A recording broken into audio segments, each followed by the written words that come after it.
In this episode of FGA, we're going to talk about how to become a paramotor instructor in Canada and what the requirements are under the Transport Canada regulations.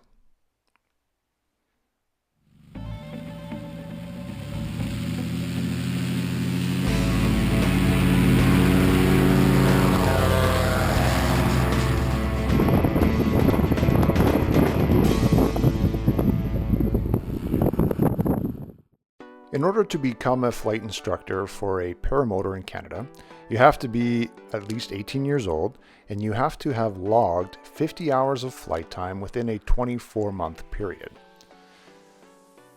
The next step would be to find a place to take an instructor's course.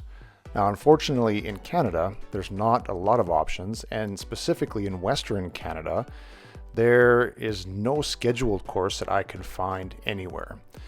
So what I had to do was to reach out to my original instructor, ask him if I could take an instructor's course, which he hesitantly agreed upon, and I promptly packed my things and started the drive to Arizona. Now, the drive in itself was brutal. It was 2 full days in a blizzard, and then another half day driving through the top part of Arizona until I finally got to Maricopa. There, I camped in the desert in a 7x14 trailer, and this was my living accommodations. And I tell you, it was not warm. You can see the space heater. I had toques, gloves, and long underwear.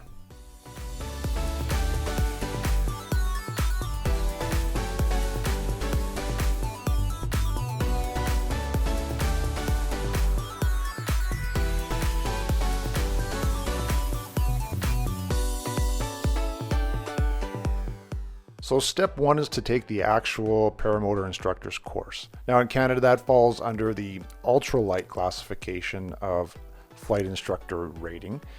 However, you're restricted to powered paragliders. So I spent the time down there getting instruction and learning some tricks of the trade to learn how to teach others to fly paramotors.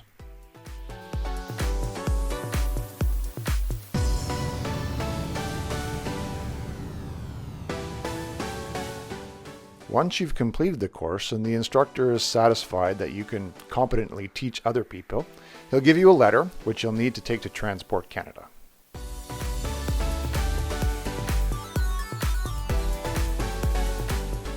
The next step is to get an aviation medical. This has to be done by a Transport Canada certified medical examiner. It has to be a Category 3 medical. And once the exam is done, the doctor will fill out this form and send it in to Transport Canada.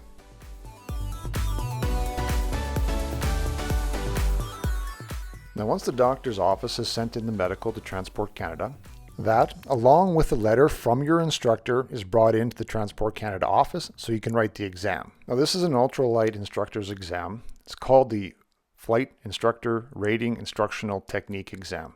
It costs you $35 to write the exam itself. I paid $20 for parking as well, which kind of ticked me off. But anyway, when I was preparing for it, it listed off all of the stuff that you're supposed to use to prepare.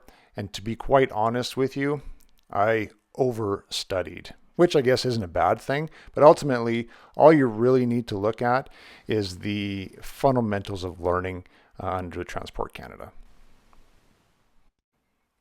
The next step was the flight test. Now, I started working with the Transport Canada office, working with the inspectors there to make arrangements to get a flight test done. Now, to their credit, they had never done this before in my region, at least in Western Canada.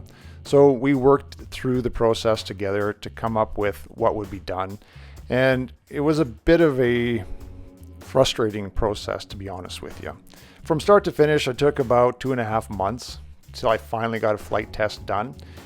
So when they finally did show up, 2 of the inspectors arrived. I think because nobody had really done it before, so we tried to do the best that we could, and we got the flight test done. In essence, what it was I provided kind of a simulated instruction, acting as if the inspectors were the students. And so I just basically did kind of like a lesson plan, walking through a portion of what the training would have been like. I then had to do an actual flight itself, where the instructors kind of did an assessment of my performance from the ground. And then while I was in communication with the inspectors, they had me fly certain flight patterns, and then I had to demonstrate some emergency procedures. Once on the ground, we had a debrief, and in essence, that was the flight test.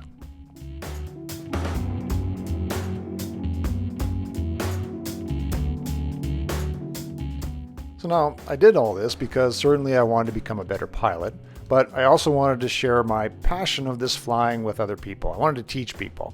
So I had reached out to some of the instructors in at least southern Alberta, and none were interested to entertain me being able to train under their school. Mostly because it would have to be done remotely without their direct supervision, and any of the schools from my place are a 3 to 4 hour drive, so it just didn't seem reasonable. As well, I think some of the instructors realized they didn't want to have additional competition of more instructors in the area.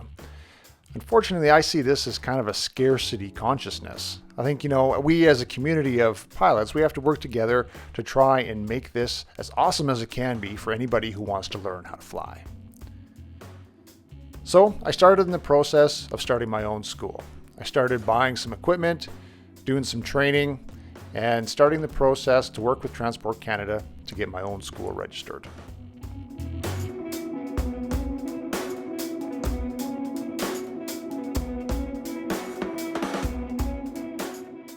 So to be a recognized school in Canada, you got to be a flight training unit. To do that, I had to draft a letter of intent to Transport Canada. I had to come up with a course outline, a course syllabus, as well as an exam that would be given to potential students and provided as a package to Transport Canada.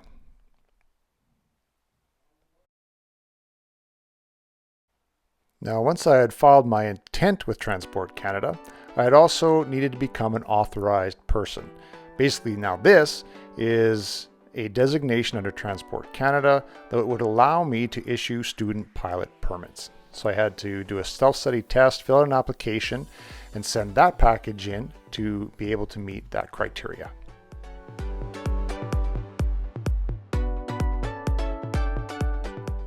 The final step is a school inspection by an inspector of Transport Canada.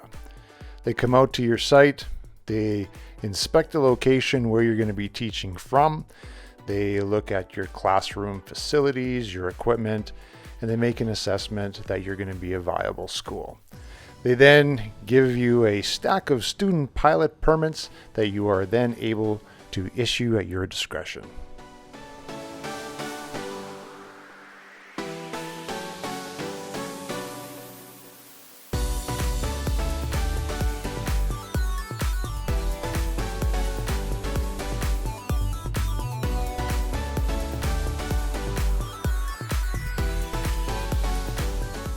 Now, I'm not going to lie to you guys, this whole process was a test of patience and persistence. It was frustrating and it took a long time.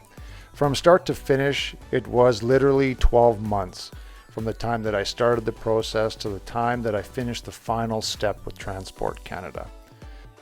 The learning truly never stops, but I think most of the I's are dotted, the T's are crossed, and I'm excited to announce that Paramotor Sports Canada is Western Canada's newest flight school for people who are interested to learn how to fly paramotors. So even though I've been behind the camera for the last number of years, I'd like to offer my humble service to anybody who would like to learn how to fly paramotors at Paramotor Sports Canada. For more information, you can go to the website at paramotorsportscanada.ca. Thanks for watching and fly safe, everyone.